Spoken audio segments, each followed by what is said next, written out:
very much, Sally, and thank you to everyone who's been involved in organizing my trip, which I've enjoyed so much so far. And it's really such a privilege to be here at really the premier research institute for autism in the world, and a great pleasure to have an opportunity to share some of our work with you. I know that this audience is very mixed and consists of autism experts, all of you, but all experts in autism in different ways. So I hope there'll be something for all of you in this talk. And what I'm going to try and cover is thinking about what cognitive theory can offer to the understanding of autism, and start off by considering what understanding autism means, and then talk about how having a cognitive theory allows us to dig under the surface behavior that we see. But then I also want to try and suggest that cognitive theory is useful in your biological explorations of autism too, and go back to think about, can we answer questions in order to understand autism, and some conclusions. And I really hope that you'll share your wisdom with me during the questions, because that's where I really learn from all of you. So what would it be like to understand autism? Autism is probably more in the public eye in the media than ever before. And often, of course, there are portrayals that are really myths. And journalists will report that scientists have found the gene for autism or created an autistic mouse. And of course, all of you in your work know that these are gross simplifications. But what would it really mean to understand autism? Well, autism, of course, is a neurodevelopmental disorder that can be described at multiple levels of explanation. We can think about the etiology, what is causal in autism. We can think about the neural basis, what's different in the brain. We can look at the behavior, and of course, autism is a behavioral diagnosis. But I'm interested particularly in that level of cognition or psychology, the understanding of the mind. And by cognition, I mean emotional processing as well. I mean that whole layer that lies between observable behavior and biology. So some of the things that, of course, characterize autism is the early manifestation of the behavioral differences that define the condition, differences in social interaction and communication, and rigid and repetitive behavior and interests. And we know with the current diagnostic criteria, around 1 in 100 children and adults will meet those criteria, but they manifest a spectrum, or maybe we should say a constellation of features, with those core differences and characteristics being very differently presented in different individuals. And heterogeneity is one of the big stumbling blocks, perhaps, in our research efforts. We know that more males than females are diagnosed with autism, and there's a question around whether we recognize autism well in females. And we know that autism rarely comes alone. So epilepsy in around a third of individuals, intellectual disability in perhaps a quarter, and mental health difficulties, anxiety and depression and so on being very common.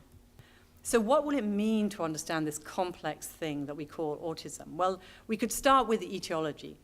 And there are, of course, many people attempting to understand the genetic factors and the environmental factors that underlie autism. So if we understand the genetics of autism, will that constitute a full understanding of autism?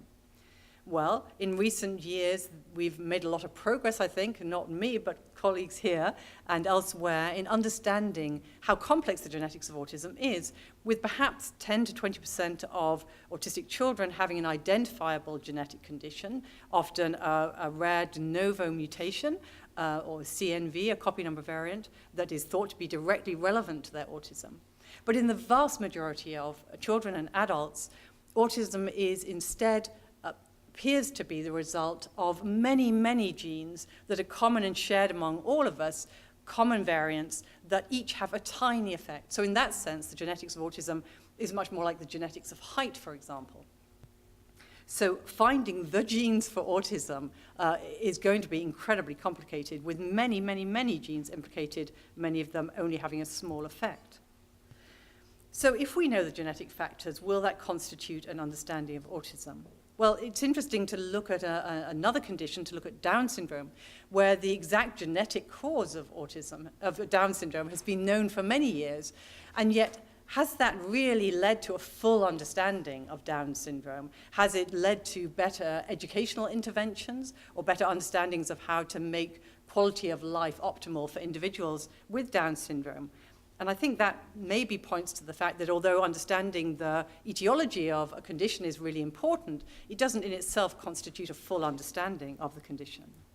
So what about the brain basis? And again, many people here and around the world are studying what might be different functionally or structurally in the brains of individuals on the autism spectrum.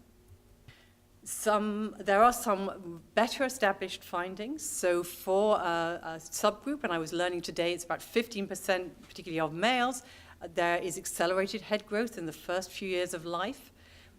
We know that there are some dysmorphologies in the brain that date back to the first trimester of pregnancy. That's important in those cases, again, to narrow down some of the causal origins and maybe rule out some later influences.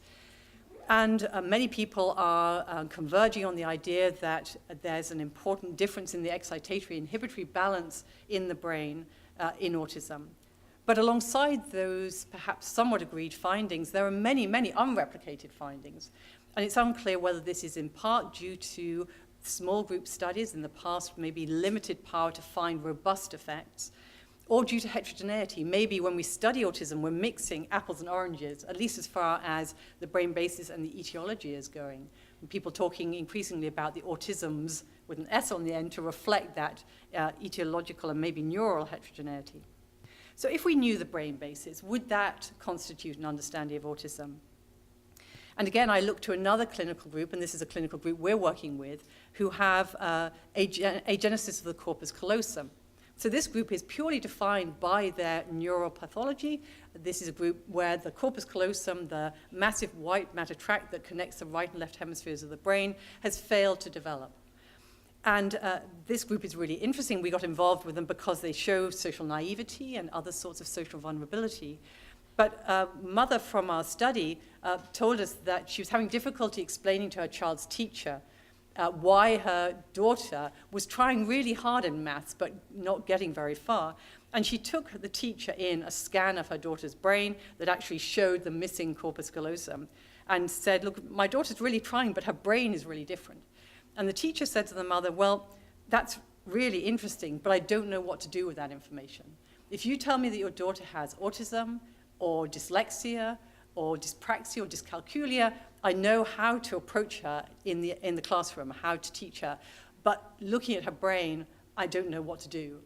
So an understanding of the brain basis, again, will be incredibly important, but I don't think it'll constitute a full understanding of autism.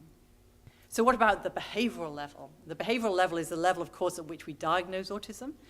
And at the behavioral level, we have, again, enormous heterogeneity in the range of manifestations, from the young child who is silent, who doesn't go to his or her parents even when hurt or upset, who spends hours repetitively lining up toys, to the adult who might have been that child when they were an infant, who now in adulthood is a university professor, who has a well-developed special interest in astronomy, who is socially very motivated, who desperately wants to have friends, but doesn't get it quite right, and whose communication is still stilted. They have difficulty knowing if somebody is making a joke or being sarcastic, even though they have a massive vocabulary. So a wide range of manifestations and attempts to date to parse that behavioral heterogeneity into meaningful behavioral subgroups has, I think, really not got very far beyond autism with or without intellectual disability, and autism with or without language disorder. So maybe behavior isn't enough. And then there are all the questions that we come up with, all the questions that parents ask, all the questions that the public asks. So, for example, why is my son so upset when the cereal box design of the cereal he eats every day changes? Why does he stop eating the cereal when the cereal hasn't changed? Or why does my child start to call their teacher by the wrong name because they had their hair cut or they changed the frame of their glasses? So all of these puzzling behaviors that we can't understand. And then there's the way that the public try to understand autism, asking, isn't everyone a bit autistic? Or is Asperger's syndrome just a get-out-of-socializing card? Or is it fair even to talk about curing autism? Is that the right way to think about autism? And people ask, well, you say you have social anxiety and autism, but aren't they just the same thing? So we need something below behavior to make sense of and begin to answer these questions, I think. So I want to suggest that cognitive theories, psychological theories, can help us to understand behavior and really explicate behavior. And then in the next part of the talk, I'll go on to how I think cognitive theories can even direct some of our biological investigations. So I want to suggest that cognitive theories can refine our understanding of symptoms, highlight developmental effects, help us conceptualize what it means to compensate for your difficulties in autism, and maybe remind us to notice what is intact and spared, or even an asset in autism. So I'm going to illustrate this with a couple of different cognitive theories that I've been involved with over the years, and these will be familiar to many of you. So I think that that understanding social and communication difficulties is well explained, or at least shed light on, by thinking about difficulties in what's been called theory of mind. So theory of mind being the everyday ability to attribute thoughts to other people, to know that what you're thinking, what you know, might be different from what I'm thinking and from what I know. And tested originally by the ability to attribute a false belief, to understand that a character in a story might not know that an object has been moved in their absence, and the ability to factor in what somebody else doesn't know was the litmus test for theory of mind. But in everyday life, we see that ordinary children easily and effortlessly develop the ability to keep little secrets, to make lies, and to play pretend games, all of which are signs of this natural emergence of what's been called theory of mind. And so thinking about those different levels of description or analysis, Uta Frith and John Morton used this causal modeling framework to suggest that there might be multiple biological inputs to mentalizing or theory of mind, and multiple behavioral manifestations of a problem in theory of mind, but that we could think about these different levels. And more recently, for anyone who's interested, Catherine Jones and a group of us have looked at how performance on theory of mind in a structural equation model can really predict everyday life social behavior, and taking into account other kinds of problems such as planning and executive function. Now, over the years, there have been plenty of criticisms of the theory of mind account. It's been suggested that if the ability to pass these simple tests of theory of mind only emerges at age 3, then that's far too late to explain autism or to be primary. And yet it's very interesting to see over the more recent years how the infant sibling studies, looking at children born into families where there's already a child with autism, so where there's a genetic higher probability of autism, those infant sibling studies have, I think to many people's surprise, not shown very early social behavioral abnormalities that mark later autism younger than about 12 months. And at the same time, work using infant paradigms, testing the ability to track mental states, have suggested that typically developing children as young as 15 months, or even in one study as young as 7 months, might, by their anticipatory gaze behavior, demonstrate that they are indeed tracking somebody else's false belief. So that gap of time that seemed to be there between the first manifestations of autism socially and tests of theory of mind has actually almost disappeared. There's also been the criticism that theory of mind difficulties might not be specific to autism. Other groups, including those who have hearing difficulties born into hearing homes, so slow to be exposed to sign language, and those who have intellectual disability without autism have failed standard theory of mind tests. But again, by using simpler kinds of tasks that are nonverbal, and I think by using these looking time measures, we can distinguish between difficulties on some theory of mind tasks due to other kinds of task demands and genuine problems with reading minds. Because after all, intellectually disabled children make friendships in a way that's appropriate for their developmental level, and congenitally deaf children form friendships, again, in a way that suggests they're not really mind blind. And a final criticism has been that theory of mind deficits might not be universal in autism. So intellectually able adults and older children often pass simple tasks like the Salian test of theory of mind. But more difficult tasks still show that these individuals struggle in realistic situations, and I'll show you one of those a little bit later in the talk that we've developed recently. And particularly, again, using these measures of looking behavior, so not the conscious question, where will somebody search for their ball, but just the anticipation, the implicit anticipation to look where that person is going to go, reveals that high-functioning or intellectually able adults with autism who pass simple theory of mind tasks still at some implicit level are not tracking automatically other people's thoughts. So I think that the mentalizing theory has been useful. It's increased our understanding and helped us to think about why, for example, a young man I know with autism still finds it difficult to cross the road safely because he's so literal in his understanding of road signals. And if it changes from the walking green man to the static red man, when he's in the middle of the road, he will stop there and stand there. He's obeying the sign. He's not obeying the communicative intention behind the sign. The theory of mind account has also prompted a lot of different intervention attempts to teach theory of mind, and although a recent meta-analysis has suggested that generalization of learnt skills isn't as good as one would hope, I think it's still an interesting line of research. And it's also pointed us towards early markers. And I want to move on to how this particular account can help us to think developmentally about the developmental consequences, because although there are now hundreds and hundreds of studies demonstrating theory of mind difficulties in autism, we often don't think about how difficulties in automatically recognizing other thoughts shapes the learning environment for children with autism. So I want to suggest that theory of mind acts as a gatekeeper, and that reading minds and automatic recognition of others' mental states opens the door to development. And so if we think about these two little boys, the one at the top may be a neurotypical little boy. He's playing with the pots and pans, and he's interested in those, but he's even more interested in how his mother or father, who are watching him, are going to react. Are they going to join in? Are they going to be cross with him about the mess? So his learning environment is shaped continually by the people around him, by his automatic following of eye gaze and pointing and inferring of others' thoughts. So he has obligatory attention to others and is automatically learning from others all the time.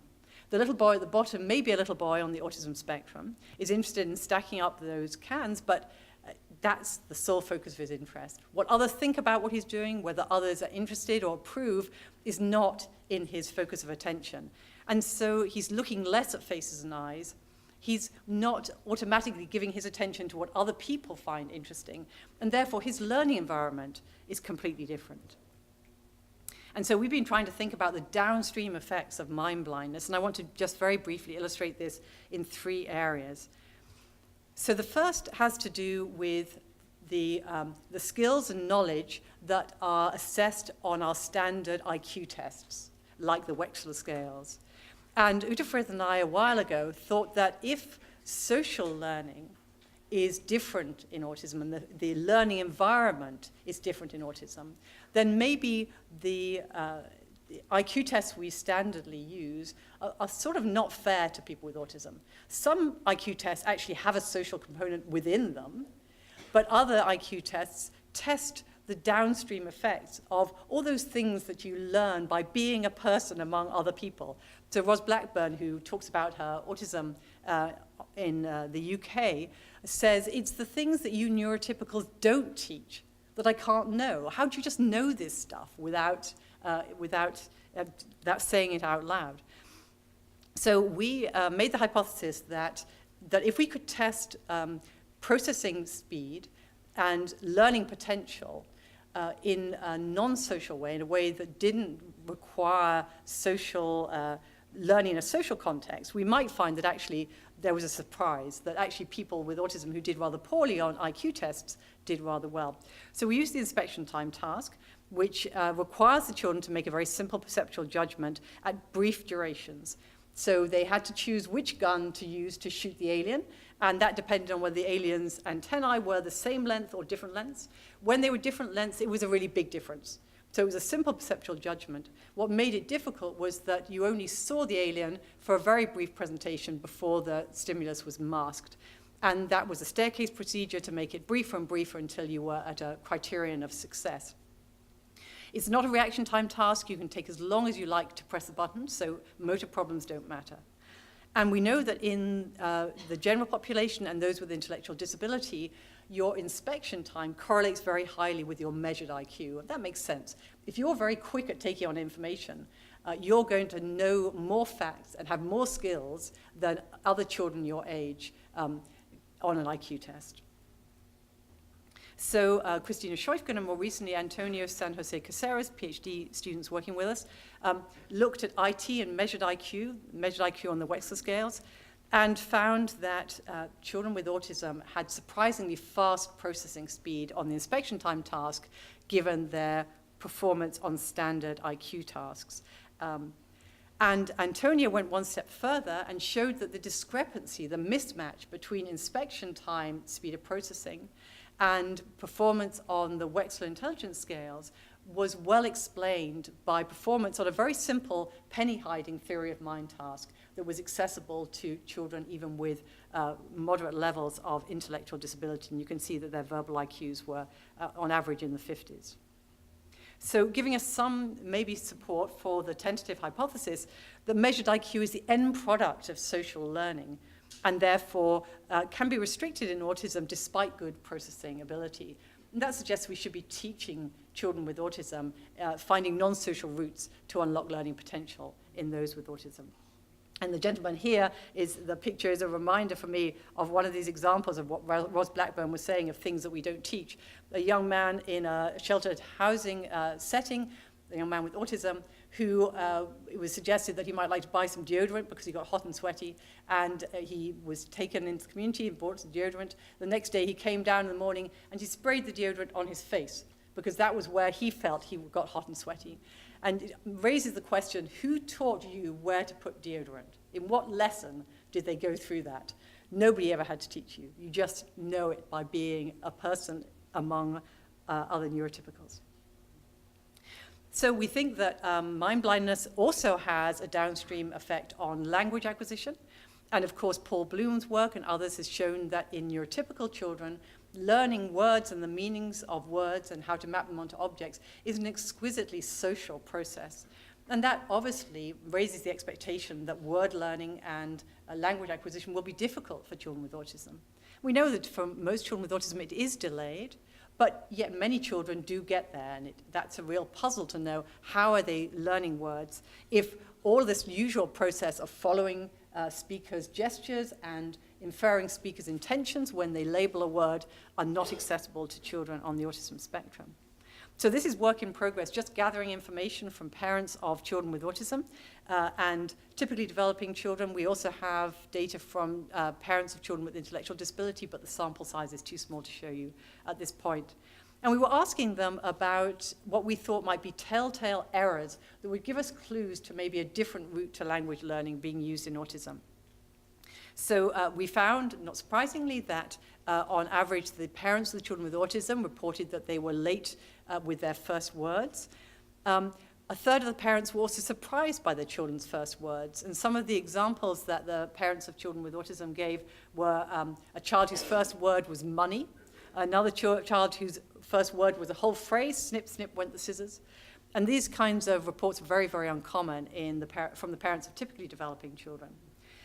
More than half of the parents of children with autism said their children got and then lost words. So the most poignant example of this was a mother who said that she heard her son with autism say the word mummy just once and never, ever again. Over half of the parents said their child appeared to use words that he didn't seem to understand. So the child might use the word shoes, but if the parents said, wear your shoes, or get your shoes, the child might go and collect something completely different. And almost 70% said their children used words idiosyncratically. And some examples that parents gave us were a child who uses the word beer to request putting a video on, and a child who used the phrase next week to mean ice cream. And again, all of these different kinds of mismapping errors, very rare in typically developing children. And interestingly, the parents of the children with autism told us that typically their children did recognize letters and even read decoded words, read words aloud with little delay. And one now adult with autism that I know, the first sign to his parents that he had any grasp of language when he was about 4 and he didn't speak at all was that he would use his little plastic toy letters and copy out the credits that were rolling on the TV on the floor. So we think that maybe these idiosyncratic errors suggest a different route to language learning, Maybe that children who don't have the ability to track other people's intentions might learn words through a more associative route, and maybe this unreliable route if the first time you map a word you hear onto something you happen to be looking at that you don't have a reference term for, the next time you hear that word, that object isn't there, maybe you just drop it from your vocabulary. So we need to do much more work. This is only a starting point and maybe some pointers, but ultimately we want to work towards knowing the best interventions to teach language to children with autism. And it leaves us in any case with the real puzzle, which is a real puzzle to me, of the children who follow the typical kind of Asperger syndrome trajectory, where they don't show a delay in language acquisition and sometimes actually are precocious in their language learning. And how are they doing that? How are they making those really fast mappings if they're still mind blind? And I won't go into this in depth, but we've also looked at how the difficulty with representing thoughts and reflecting on thoughts might also apply to one's own mind. So the original definition of theory of mind is the ability to attribute mental states to oneself and to others, to explain and predict behavior. But there's been very little research on attribution of mental states to self, and on first sight it seems like a weird idea. Why would I have to infer what I'm thinking? But I think the idea is that people with autism, of course, have thoughts, but they may not reflect on those as thoughts. So it may be harder for them, and it's been demonstrated, to be sure whether they really know something or are merely guessing it. So it might be hard to distinguish the nature of the information in your mind. And Dave Williams and I have done a few studies that suggest that indeed it can be hard for people with autism to track their own intentions. So more recently, we've been thinking about the development of theory of mind within the context of our work on autism and aging. And I just want to mention this very briefly because I think that old age in autism is such a neglected area of research.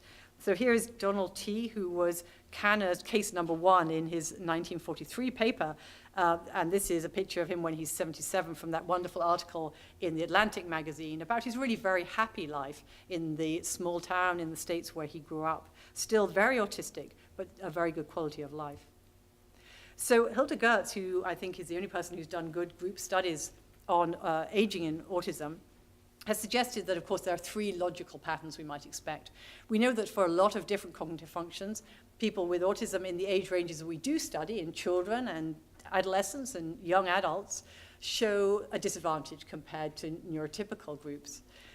Over age, all of us get worse at most things, unfortunately. And one of the sobering things about studying aging for the first time is that for aging researchers, once you're 50, you're in the old age group, which is really depressing for me. But as you get older, pretty much everything gets worse. And so one can hypothesize that either there'll be a parallel trajectory where people with autism are at a disadvantage and that disadvantage stays stable as they also get somewhat worse into old age. What's been called a double jeopardy hypothesis, where they start off worse and then the aging decrement is steeper. Or a safeguard hypothesis, where actually, although they start off worse, maybe the age-related decrement is less dramatic. So I'll just tell you very briefly about some work that Dr. Ezra Yara, it's a Ph.D. student of mine, collected data from a young and old, typically developing, and autism group. She worked hard to match them on IQ and to match the autism and typically developing on age. And she gave a range of tasks, but I'm just going to mention the theory of mind, social cognition tasks today. So this is the reading the mind in the eyes task. You'll be familiar with this, Simon Baron-Cohen's task. I'm not sure that it taps theory of mind, but it taps something to do with social cognition. You have to choose which of the 4 terms best matches what the person whose eyes you can see might be feeling or experiencing. And what Ezra found was that, as in other studies, the neurotypical group in blue show a decrement with age. So, sorry, the neurotypical group are on your right, sorry. So the young in green and the old in blue. And you can see that there is a significant decrement with age. But in the autism group on your left, there was no such decrement with age. And so you get an age by a diagnostic group interaction. And we also gave these individuals our Strange Stories film task, which is a new video task based on my very, very old Strange Stories task. And Kim Murray led on developing this. And these are short video clips involving the same two actors, a man and a woman who are in a relationship together. And in each case, somebody says something or does something that you need to interpret by thinking about their mental states, their intentions. So here, he says he's spent all afternoon cooking this special meal that's his mum's favorite recipe, and then you see her pushing it around her plate, and then close up on, he says, don't you like it? Then close up on her, and she says, it's wonderful, I'm just not really hungry. And the test questions are, why did she say that? That invites you to interpret her intentions. And then, if you were him, what would you say next? And then there are memory control questions. So I'll show you a clip just because I can't resist showing you a clip because it makes me laugh. And I hope it'll make you laugh. Right, I've been working on this for ages. I think I finally got it. I think I want my song to end like this.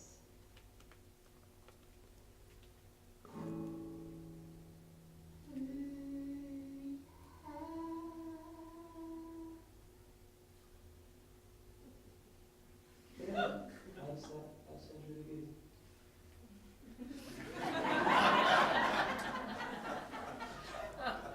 I'll spare you the clip where she catches him looking on a dating website and he tries to pass it off.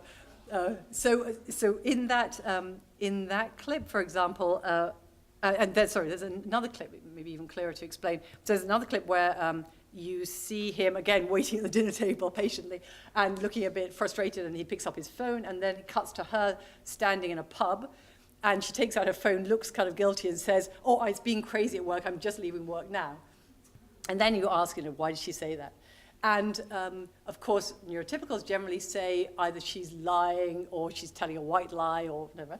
And some of our autistic participants, very intelligent people, will say she works in a pub. Perfectly logical. Perfectly logical.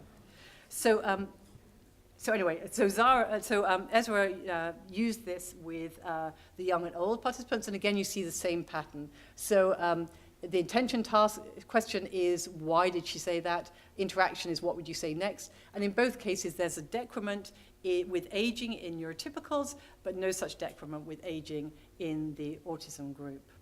Of course, this study has limitations. It's a cross-sectional study, and aging research is beset by this problem of survivor effects. And the older you get, the more you're working with the creme de la creme of volunteers. But we worked really hard to try and recruit from the same sort of places, and they are matched on IQ.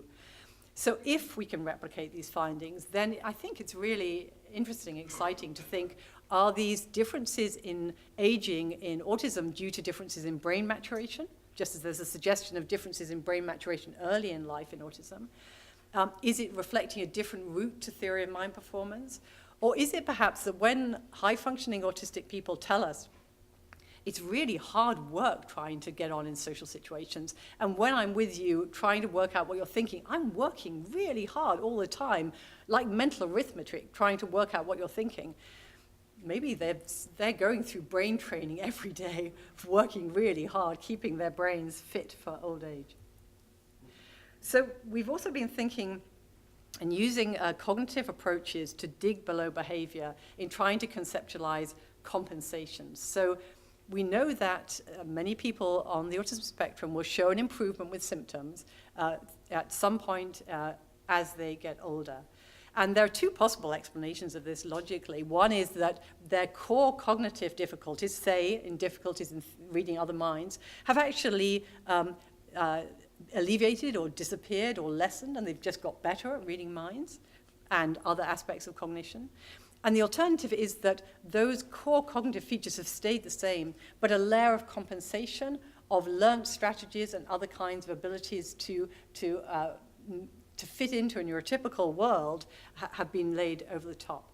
And so we've been trying to think with my Ph.D. student, Lucy Livingston, about compensation and what it means to compensate. We've been thinking about analogies and thinking about shallow and deep compensations. So by analogy, for example, if you have a visual impairment and you use a white stick, that we might call shallow compensation. It allows you to get from A to B without bumping into things, but it doesn't allow you to build up a rich visuospatial or rich spatial map of the world.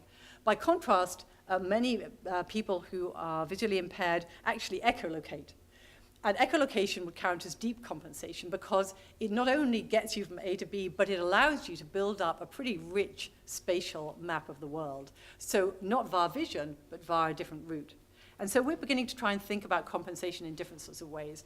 And of course, Canna already recognized that some individuals with an early diagnosis of autism really do surprisingly well. And when I say well, I should caveat that by saying we're talking about looking more neurotypical. Whether that's what all people on the autism spectrum want and consider a good outcome is something we really need to stop and think about. But for the moment, let's just talk about looking less autistic, having more neurotypical skills. We're thinking about this combination of your core underlying cognitive difference and then your ability to compensate. And those two things are independent, and somebody might look at it as if they're functioning at the same level because they have a lot of compensation ability despite quite a significant cognitive difference, or a relatively smaller cognitive difference and relatively less compensation. So the picture you see is a composite of those two. And we're just using data that we already have from our social relationship study, which is a population-based twin study of autism. And we're operationalizing compensation as that discrepancy between observed behavior and underlying cognition. So for this purpose at the moment, from our existing data, we're looking at ADOS scores. So how does an experienced rater who is new to that individual rate their social communicative behavior in the ADOS? And theory of mind task performance on things like the task I've just shown you or the triangles animation test, another test of theory of mind that we think is relatively difficult to pass through learned routines.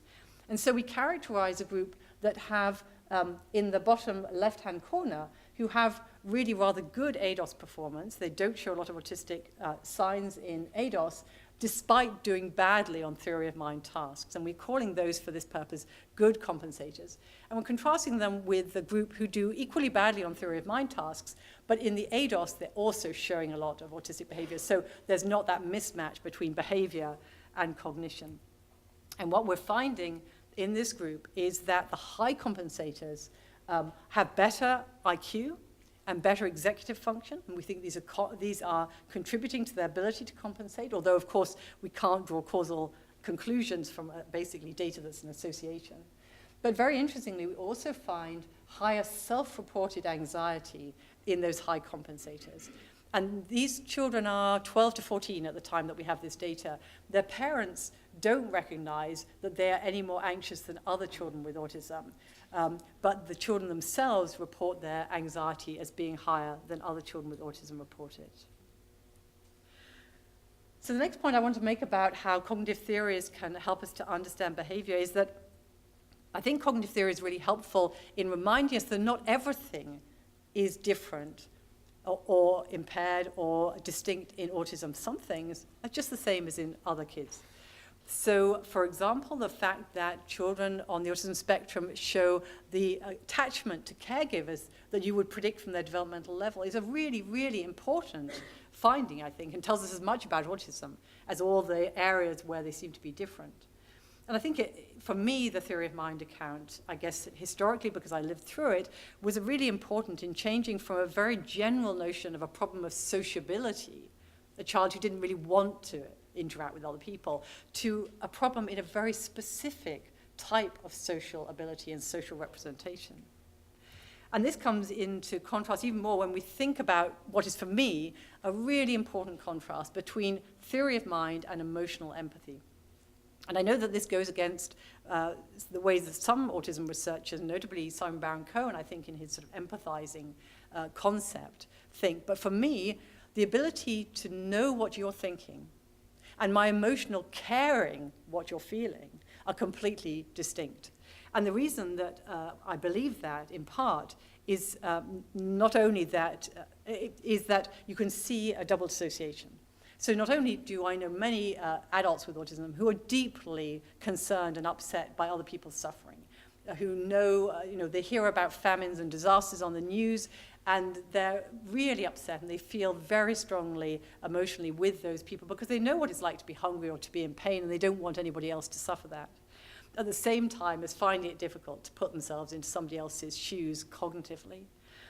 But the most striking thing is that the contrast clinical group, those who have callous on emotional traits, those who might be said to be psychopathic, those individuals, quite distinct from autism, those individuals are really good at reading other minds. They know what you're thinking, and they'll Machiavellianly manipulate you by knowing what you're thinking, at the same time as not emotionally resonating with you at all, not giving a damn how much they hurt you. This is a quote from S.C. Wieding that I've worked with on this, who working with a life prisoner in Wormwood Scrubs who was callous on emotional and was doing an emotion recognition task, and she showed him this Ekman face of fear, and he said, I'm not quite sure what I call that expression, but I know that's what people look like just before you stab them. So this kind of chilling lack of connection with other people's emotions is not typically a characteristic of autism, even though you can occasionally have a double hit. Jeff Bird's done some really interesting work suggesting that where you do find problems of emotion recognition, both own and other people's emotion recognition, and consequent problems in empathy, is where people have, either people with autism or other clinical conditions, have comorbid alexithymia, that difficulty in knowing what you're feeling. So Alice Jones and others just demonstrated that children with conduct disorder and psychopathic tendencies showed much less emotional empathy with victims than either neurotypical controls or the children with autism. And the children with autism and the typically developing controls weren't different in their empathy. So cognitive theories can help us notice what is not impaired in autism. They can also help us notice what is actually superior in autism. So the other theory of explaining part of autism that I've been very involved with is the idea of so-called weak central coherence. And this refers to a difference in the tendency that neurotypicals have to draw information together for the big picture, to extract gist or gestalt, and at the expense of details. So we may not even remember or hold on to details. And the example I usually give is that at the end of a lecture like this, hopefully you take away some of the gist of what I'm trying to talk about, but it would be peculiar if you could repeat back great chunks of what I said verbatim, whereas we probably all know individuals with autism who do the opposite. They'll remember the verbatim words, but maybe not extract the gist. And I got interested in this theory when I was a Ph.D. student, and I was lucky enough to go and talk to Lorna Wing, great clinician and researcher in the UK, and she'd just been testing a young boy with autism, and she told me this anecdote about getting out all the various bits and pieces for the test session and asking him to name all the little toys, and he named the toy bed and the doll and the quilt, and she pointed to the little toy pillow and said, "What's this?" And he said, "It's a piece of ravioli." And Lorna said, when she looked at it again, it looked exactly like a piece of ravioli. It was the right size and shape and color. But the important thing was that Lorna said she would never have seen it that way if he hadn't said that. And it wasn't that his perception was wrong, but that her perception was utterly context-bound. He, in a sense, was more accurate. He was able to zoom in on just that feature. And the idea that people with autism are detail-focused and able to see information in terms of features and sometimes context-free, I think, to me, captures something very powerfully about autism. Not all of autism, but some of autism. And why this little boy, when he wakes up, might be really upset if one of those toys has moved a fraction of an inch. That might not seem like a special skill to his parents who have to then deal with that meltdown. But most of us wouldn't notice that tiny change. So he's got something that we haven't got.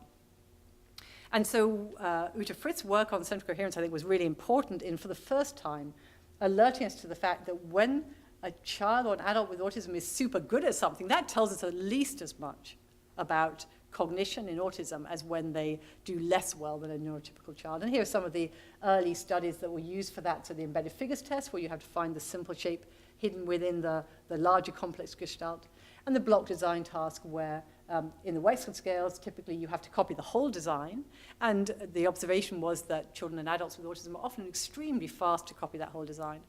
One of the reasons that that's more or less difficult for us is that we see it as a black shape on a yellow ground. We see it as a gestalt. You have to break that gestalt to copy it with the blocks. So if you artificially pre-segment the design, it becomes an incredibly easy task for neurotypicals. And yet, children and adults with autism don't get much faster when you pre-segment the design, suggesting they already see the whole in terms of its constituent parts. And I think, again, the weak central coherence idea has actually had practical relevance. So for me now, or for a teacher that I might talk to, if you're sitting and looking at a picture with a child or adult with autism, don't assume you're looking at the same picture, because that might be a street scene for me. It might be a picture of that clock in the top in the building for a child with autism who's interested in clocks, or a picture of a button on a duffel on one of the rucksacks for a child who's really interested in that. And just the other day, I was in an autism school, and I was hearing about a girl with autism who is minimally verbal, and she uses a picture exchange system. And she'd been getting really upset this term since she had some new pictures. And one of them was that when it's time for her to go to lunch, she gets given a picture. It happens to be a picture, it's rather English, of sausage and mash on a plate. And the teachers had recently realized that this was really upsetting for her, because not only usually is the food not sausage and mash, but she's a vegetarian, so when it is sausage and mash, she doesn't even get the sausage and mash. So they replaced it with something more appropriate now. But, detail matters. Okay.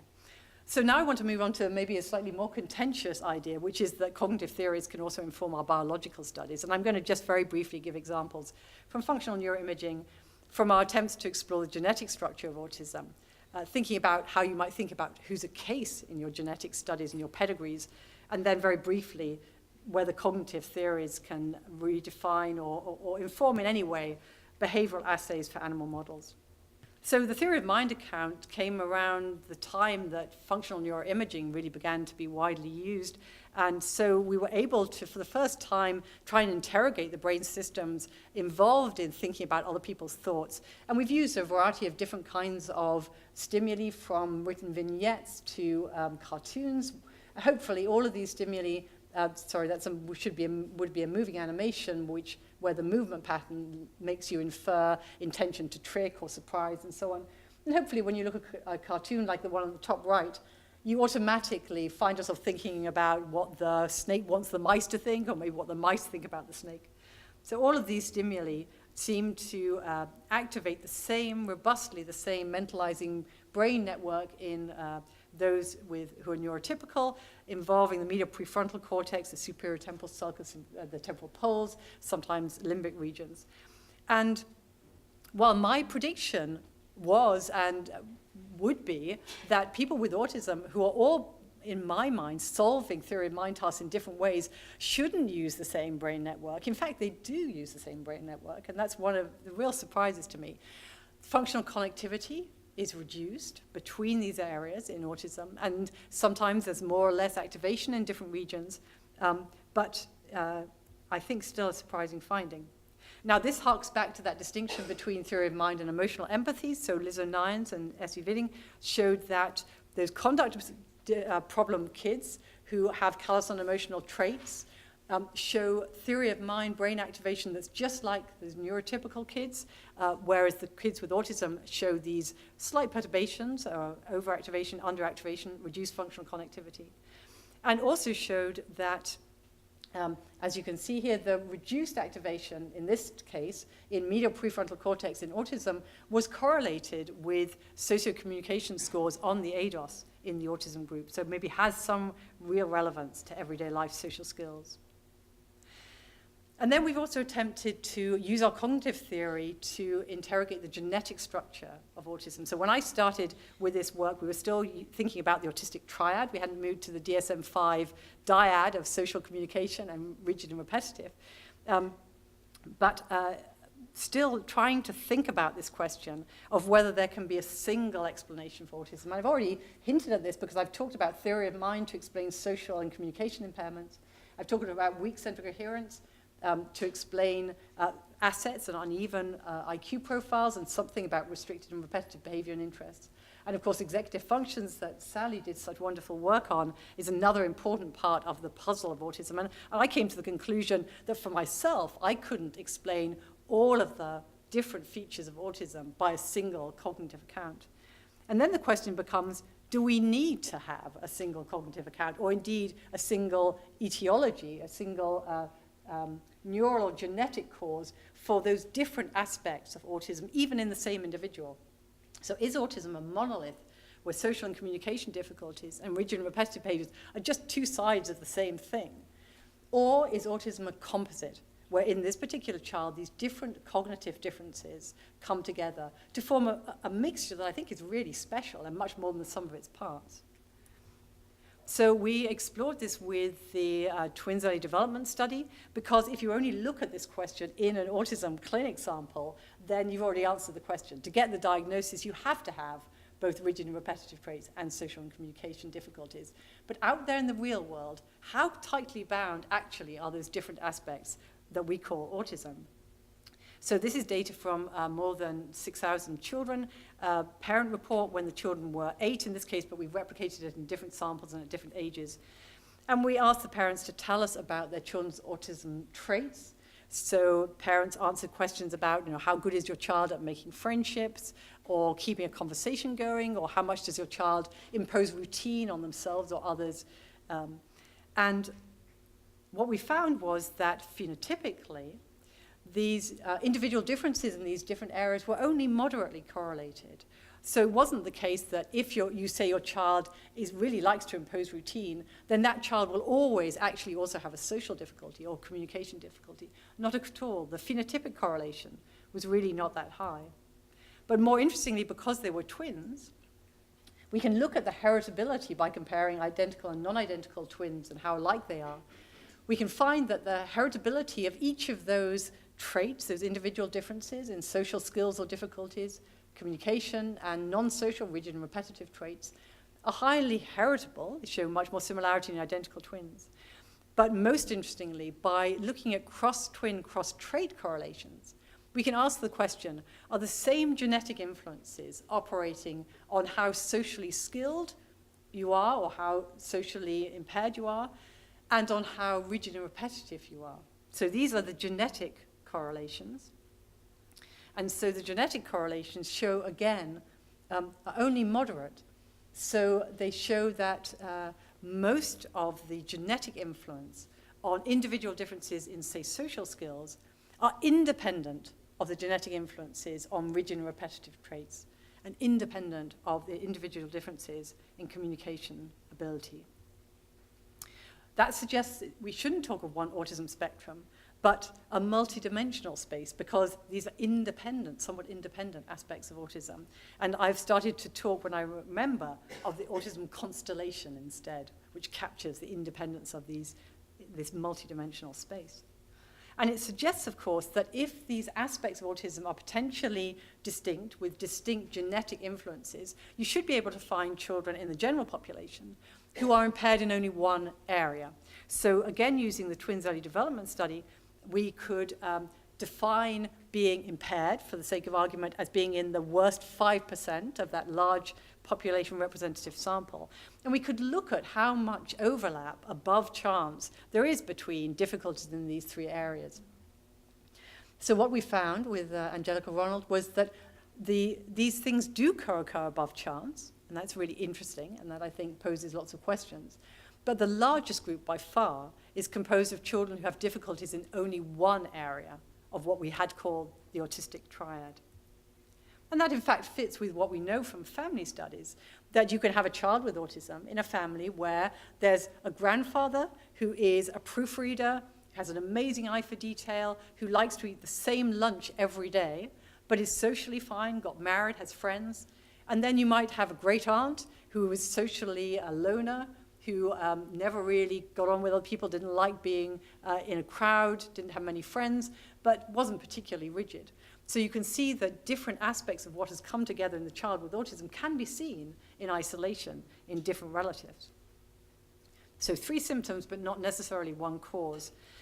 And if there's not a single genetic explanation for the triad of autistic features or for the non-social and social aspects of autism, then maybe it suggests that some of our genetic effort should be in discovering the genes that influence social skill and social difficulty, that continuum, rather than necessarily genes for autism, for the whole of what we call autism. So it also suggests that if you're thinking about your family pedigree and mapping out from your autism case, you might want to mark not only the other individuals who have autism or have the whole of the broad autism phenotype, subclinical autism traits, but maybe also individuals who have some aspects of the cognitive style. So this was a very small study looking at the fathers and mothers of boys with autism, boys with dyslexia, or boys who didn't have any diagnosis. And what I'm showing you here is that block design finding, just as was found with boys with autism, and these are the fathers of boys with autism, showing superior block design and reduced benefit from pre-segmentation. We found about 50% of our small group of fathers and 30% of mothers of boys with autism showed a consistent eye for detail, which made them better on these kinds of tasks. And importantly, that didn't correlate with self-reported social skills. We did find parents who reported that their social skills were different or less good than they wanted, but it didn't overlap with this eye for detail. Who do you count as a case in your genetic pedigrees, and what traits are relevant?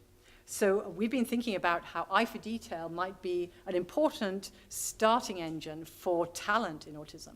And although I know that studying talents in autism and thinking about savant skills can be unpopular with parents because it can, I have parents who, when Rain Man came out, their neighbors would say, "Oh, you have an autistic child, you're so lucky, what's his special talent?" And the parents wanted to say, "Well, my son's special talent is having a meltdown in the supermarket because the flickering lights really upset him." But it is the case that talents are found at much higher rates in autism than in any other group. And Pat Howland's recent work suggested that 30% of adults on the autism spectrum were unusually good at something if you went looking for it in the right way. So we've asked in our SRS study about special gifts, when a child is even better than children much older at something.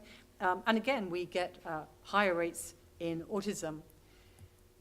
And we went on to try and look at how that might be related phenotypically and genetically to the different aspects of autism and to the eye for detail that we thought maybe might be the important starting engine. So this is work by Pedro Vital, who's a PhD student with me. Again, the TED sample, we had about 6,000 children. About 1% of those children meet DORBA, the Diagnostic and Wellbeing Assessment criteria for autism. We asked the parents about those autistic traits that I told you about before on the cast, but we also asked them about special gifts. And the most extreme of those questions was, is your child unusually good at music, maths, art, or memory compared to children much older than them? We had another category, other, but when we phoned up the parents and found out what that was, it ranged from having a fantastic sense of humor to being a wonderful dancer, so we couldn't really put it all in one category. So what we found was that there was a phenotypic association between parent-reported special skills and parent-reported autistic traits, and that was particularly for rigid and repetitive traits.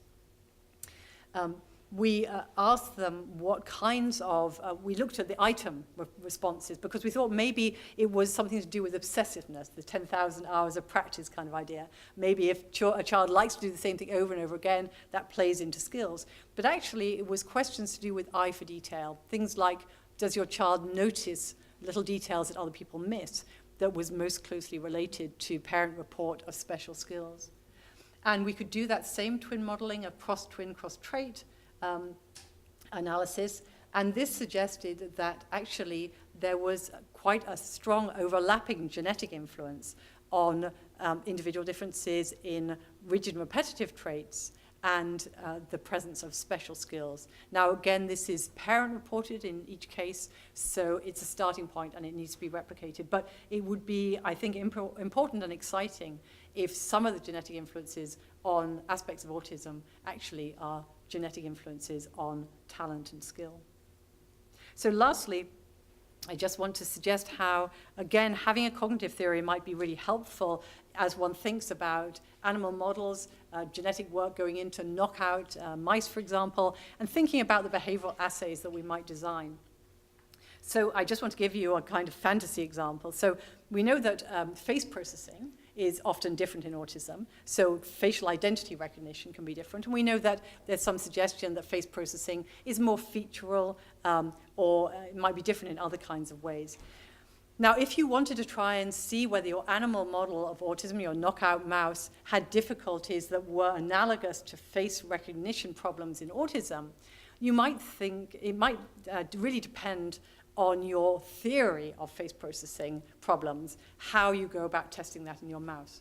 So one theory of the face processing differences in autism is that people with autism don't become face processing experts because they're not looking at faces as much as neurotypical children. And this is shown in things like scanning with eye tracking, how people scan faces. So the analogy would be I can recognize human faces, but I'm not very good at telling one sheep from another sheep. But a shepherd or a sheep farmer is really good at recognizing different individual sheep because he's tuned up his brain to do that. And the idea is that maybe people with autism who aren't looking at faces as much haven't become face processing experts. And so they find it difficult to recognize identity. Now, if that was your theory, then when you go to the mouse, you're going to be interested in how well mice have become identity recognizing experts. You're not going to use vision, you're going to use olfaction, because that's how mice recognize each other. And I hesitate to say anything about mice in front of Jackie, but she can correct me at the end if I'm wrong. But I think you'd want to look in olfaction and how well your mouse had learned to recognize other mice by their smell. But there's another theory of face processing in autism, which is that face processing in autism might be different because most of us process faces holistically. And that's why, for most of us, trying to recognize a face turned upside down is a much harder thing to do. And at least some studies of autism have suggested that that inversion decrement is less in autism. And maybe people with autism are using individual facial features to recognize people. And that's why that child who started to call his teacher by the wrong name after she changed her glasses to be the same glasses as another teacher in the school, that's the explanation for that. The glasses were what mattered to that child. Now, if that's your theory of autism, you don't want to go and test your knockout mouse with olfaction, because in olfaction, we can't pull apart configural and featural processing. Then you'd want to use, ideally, maybe a visual task. We know that with pigeons, you can test their local global processing with training them up to peck for a reward if it's a square, not a triangle, and then you show them a triangle made up of little squares, or a square made up of little triangles. So you'd want a completely different kind of approach if that was your theory.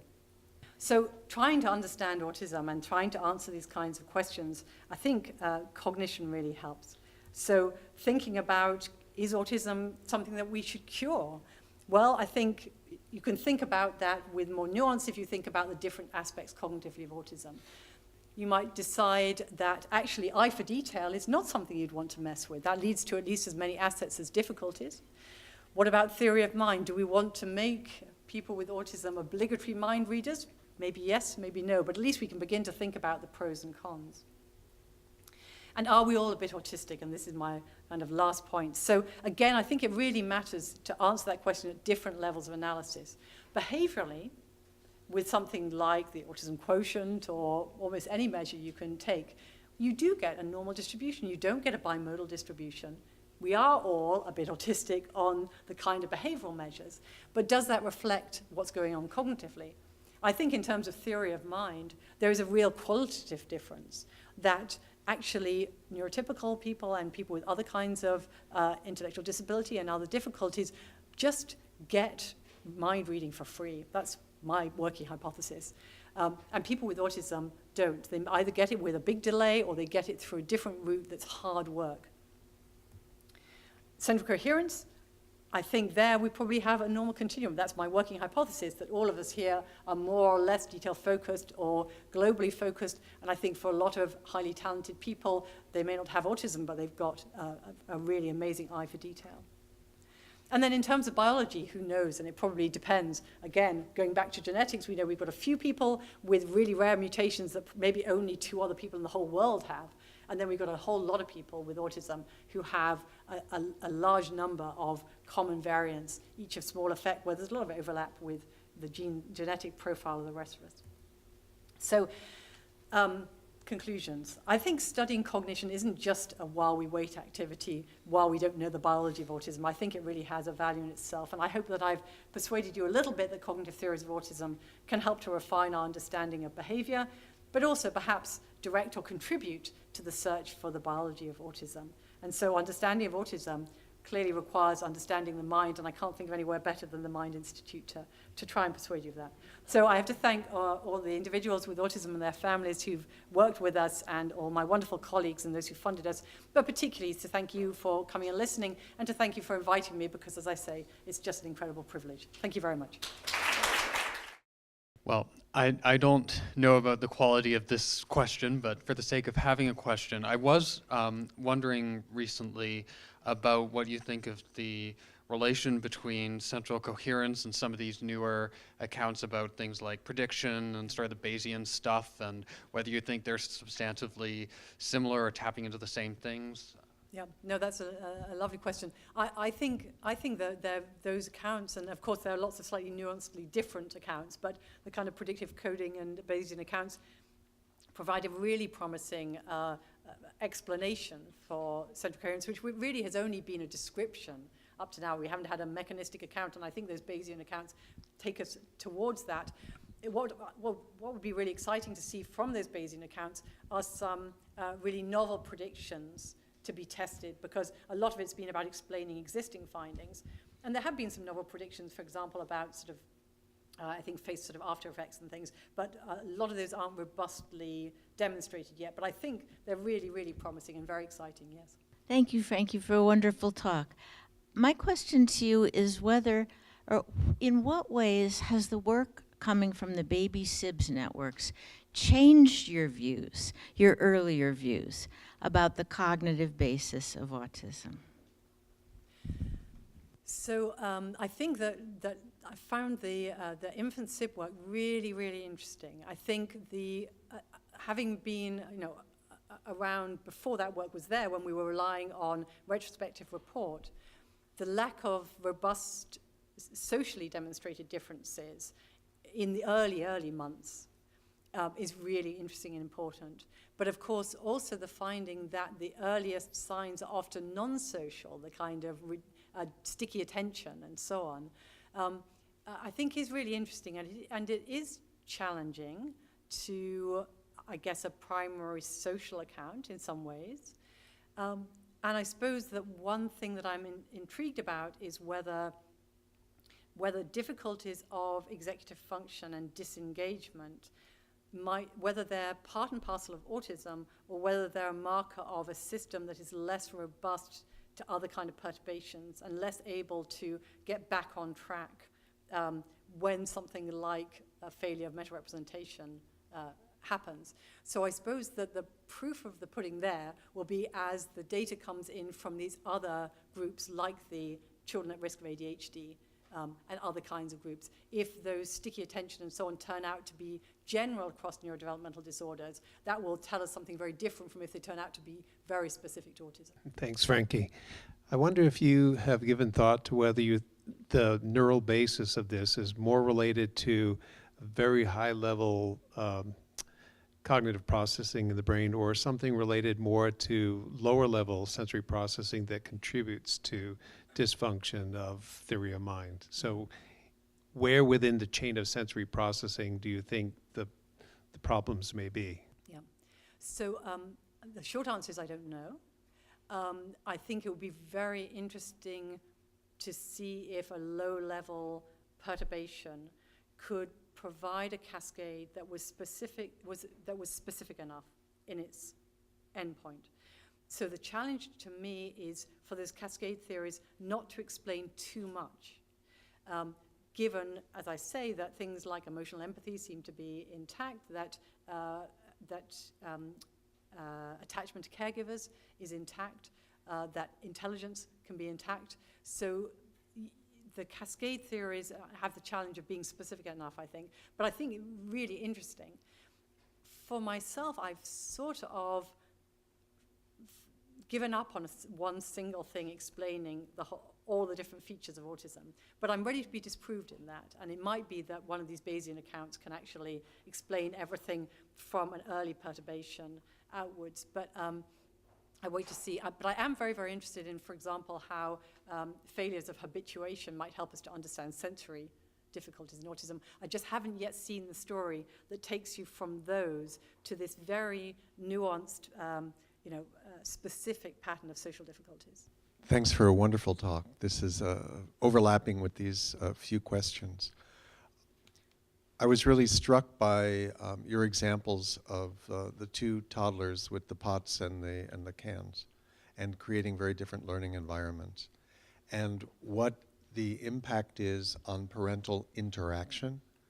And I've always been struck when Ami Klin talked about the neuroplastic reorganization of parents by kids with autism, changing the affordances that parents see as possible. Yeah. So have you got data on the moderation effects of family, parenting style, interaction, siblings, changing the developmental trajectory? Yeah.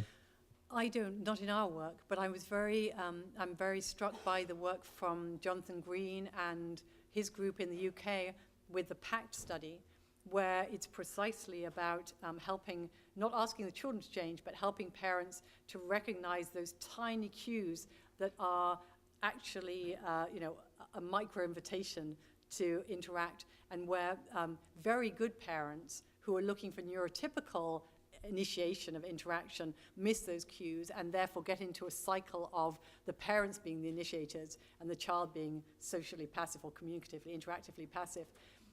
And I found that really very dramatic. And the analogy that I really liked was Vicky Synonyms was talking about this and saying that often you don't need to change much to change that interaction. She was giving the example of for visually impaired children, for infants. She was saying a child without a visual impairment, an infant, signals their readiness to interact by orienting to the adult.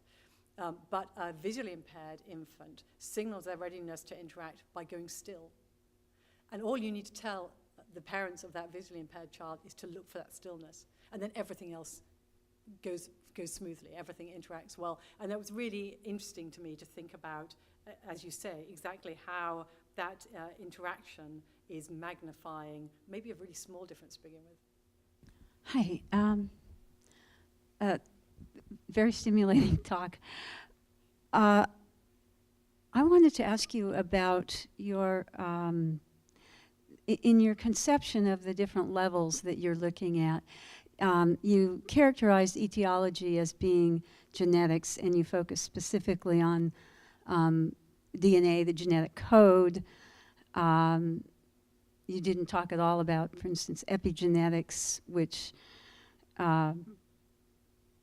is seen by many people as the interface of the environment influencing genes and which genes get expressed and so forth. And then taking a step further from that, of etiology as being a much broader conception of the environment. And that environment is the social environment, the parent, the home, and so forth, but it also includes the physical environment, the chemicals, the toxins that we eat and breathe, and so forth. And then, so that's one question. And do you have room in your model for that? And then the other being, from the biology point of view, the focus was all on what you've presented today, was all on the brain as being the biological underpinnings. And a lot of work here at the Mind goes on related to immune systems. Other people are looking at hormones and some of the other whole body kinds of ideas about what things that influence brain and brain development. So just if you... So I didn't mean at all to imply either that environment or that the rest of the body was unimportant. It's only that for my talk today, and I already went over time, the focus wasn't on those aspects. It was more on cognition. But certainly with twice as much time, I would have been happy to talk about how environment is involved and how, microbiome and the whole body is important. No, I wasn't making any statement about that. And the slide did say etiology, e.g. genetics. It just so happens that I worked on with twin studies that look more at the genetic structure, but they could have pointed us towards environmental factors. In terms of this thinking in multiple levels, the original causal modeling had environment sort of down the side because it could interact at any of those levels. So environment can interact directly with behavior, it can interact with cognition, and it can interact with biology or with other aspects. So it's certainly very important. It just wasn't the focus for today. The UC Davis Mind Institute was created in 1998 with a promise to find cures for neurodevelopmental disorders. Every day, our physicians and researchers come closer to fulfilling that promise.